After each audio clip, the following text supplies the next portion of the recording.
Assalamualaikum warahmatullahi wabarakatuh. Bismillahirrahmanirrahim. Allahumma sholli ala sayyidina Muhammadin wa ala alihi wa sahbihi ajma'in, amma ba'du.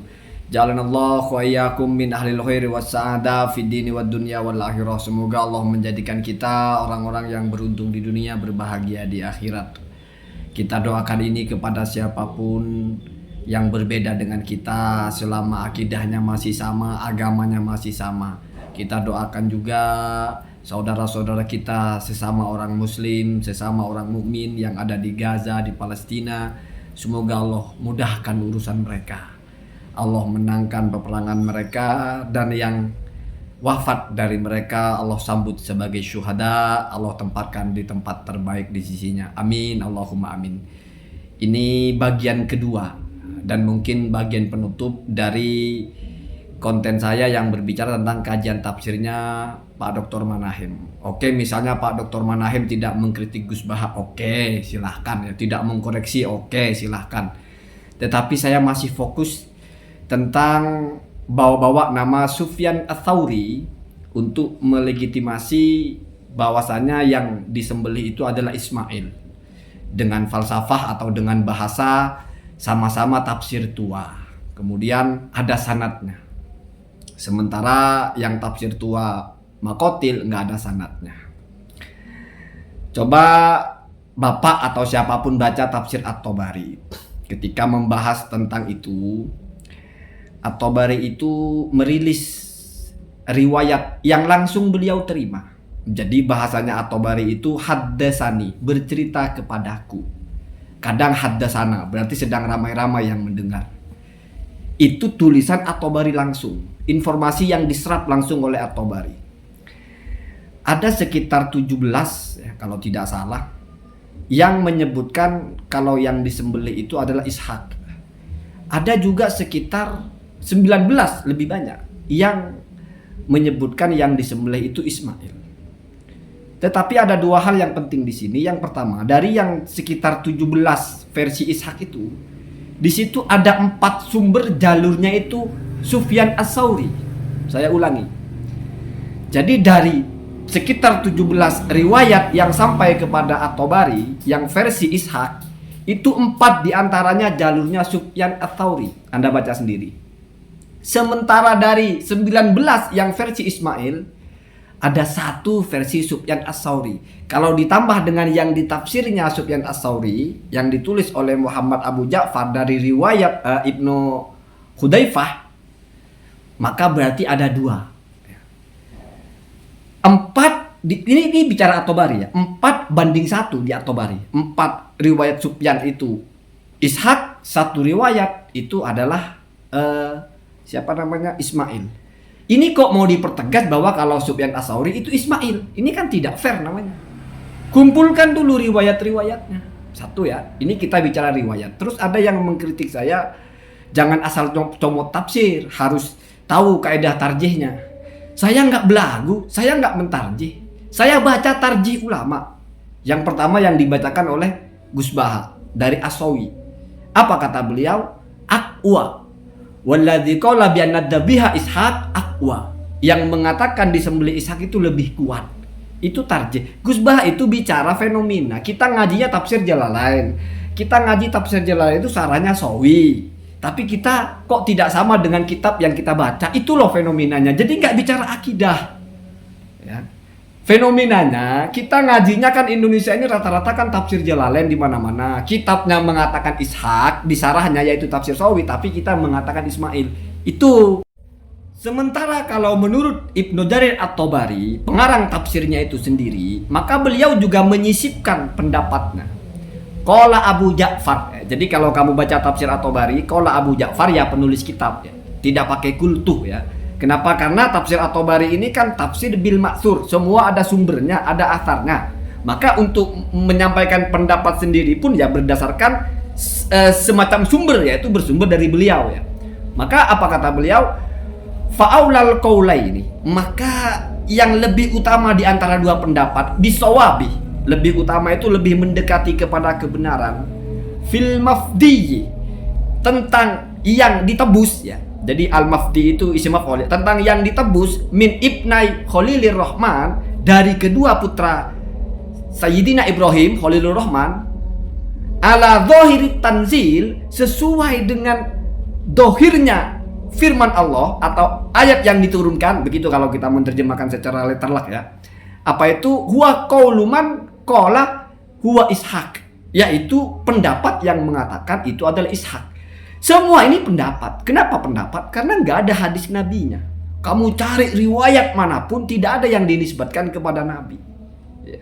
Tetapi mentok-mentok kepada sahabat. Kalau yang lebih tinggi kepada Sayyidina Abbas, lalu kepada Abdul Muttalib ya, yang atasnya lagi. Yang lain itu Ibnu Abbas ya, Abu Hurairah, apalagi yang tafsir Sufyan itu mentok di tabi'in Mujahid ya. Yang di At-Tabari malah mentok ke Ibnu Abbas ya, lebih tinggi lagi ya. Jadi kalau menurut At-Tabari ya, yang lebih tepat itu adalah yang Ishak. Ini alasannya. Kan ada yang nyinggung saya itu, yang komentari saya nggak paham kaidah tafsir. Dalam kaidah tafsir itu ada satu narasi ya. Al-qaulu alladzi tu'ayyiduhu ayatun qur'aniyatun. Sebuah pendapat atau tafsiran dari sebuah ayat yang dikuatkan oleh ayat-ayat Quran yang lain, muqaddamun, itu didahulukan ala ma'udima dzalik, terhadap pendapat yang mana hal itu tidak ada. Maka perhatikan bagaimana hujahnya At-Tabari ya, ketika mengatakan Ishak itu lebih unggul sesuai dengan dhahirut tanzil, karena kata At-Tabari ketika ada firman Allah basyarah kepada Ibrahim, itu ada ayat lain, wa basyarnahu bi Ishak. Jadi ada satu ayat basyarnahu bi ghulamin halim. Gulam halim adalah objek atau media Allah memberi kabar gembira kepada Ibrahim. Di satu sisi Allah juga memberi kabar gembira kepada Ibrahim, tapi disebut namanya Ishak, maka berarti ini dibawa kepada yang Ishak. Itu namanya satu ayat dikuatkan oleh ayat yang lain. Artinya pendapat yang mengatakan Ishak dikuatkan oleh pendapat yang lain. Itu kaidah tafsir, atau kalau bahasa populernya mungkin tafsirul ayah bil ayah itu muqaddam. Jadi kalau sudah ayat ditafsirkan dengan ayat itu diunggulkan ya. Itu sudah prioritas, karena tafsir pertama bil maksur itu mesti ayat dengan ayat.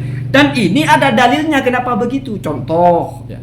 Saya tidak perlu baca kitabnya secara rinci. Kamu anggap saya tidak punya data, berarti kamu nggak percaya saya, silahkan ya. Jadi ada kasus dulu hadis Nabi. Dalam hadis itu Nabi menceritakan ketika ayat turun walam yalbatsu imanahum bidulmin. Kalau tidak salah begitu ya, mungkin saya salah baca ayatnya. Nabi memberi pujian kepada sekelompok orang yang beriman dan tidak mencampur adukan atau tidak membingkai atau tidak meracuni keimanannya itu dengan kezaliman. Sahabat bingung. Apa kalau asal pernah dolim lalu tidak masuk kepada kelompok itu? Siapa yang tidak pernah dolim? Sahabat itu bingung, ragu, bingung. Ini maksudnya bagaimana sih?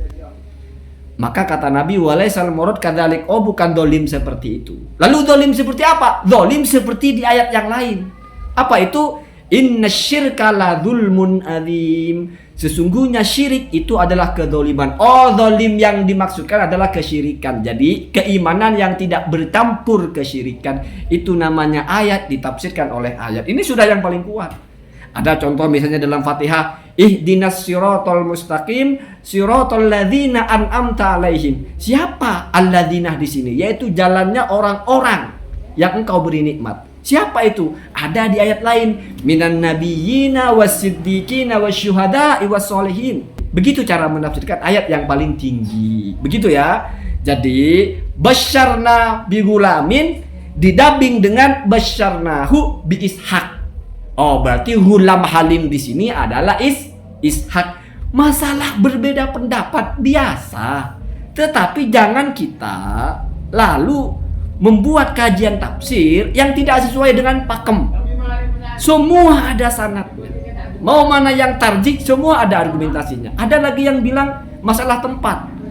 Itu kan tempatnya itu sebetulnya bukan masalah tempat. Itu kalau dalam riwayatnya itu ada yang mengatakan Nabi Ibrahim itu menggantung tanduk kambingnya itu di Ka'bah. Berarti disembelihnya di sekitar Mekah. Apa kata At-Tabari? Walaisa minal mustahili ayah mila minasyam ilal Ka'bah. Bukan tidak masuk akal.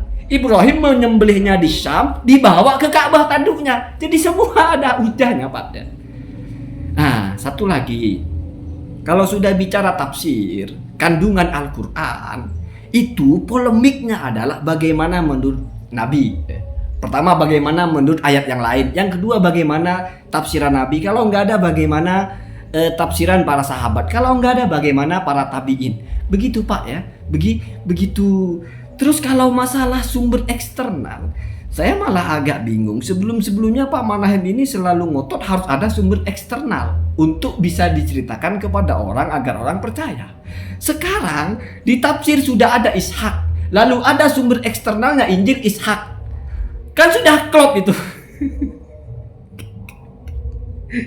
Kenapa dipermasalahkan? Apa mentang-mentang karena tidak sama? Atau nanti ada hal yang tidak sama? Nah itulah ya jadi jangan main tua-tuaan kalau bicara tafsir, tapi sanadnya bagaimana, riwayatnya bagaimana. Yang pertama, yang kedua, kalau masalah eksternal itu pelengkap ya, pelengkap ya, bukan sumber utama. Kita harus semua punya eksternal, bahkan eksternal yang lebih tua. Nanti ujung-ujungnya tentang akidah, kita meyakini Nabi Ibrahim bagaimana, kita meyakini harus ikut eksternal pula ya. Terus kalau bertentangan dengan eksternal ditolak. Gimana ceritanya ya? Bukankah kita sudah punya sumber ya, yaitu Al-Qur'an, hadis Nabi, ucapan ulama ya, begitu ya. Jadi eksternal itu adalah pelengkap, bukan materi utama. Sudah tahu pelengkap kok mau dijadikan pembanding atau menggugat. Nah, ini agak masalah sebetulnya. Assalamualaikum warahmatullahi wabarakatuh.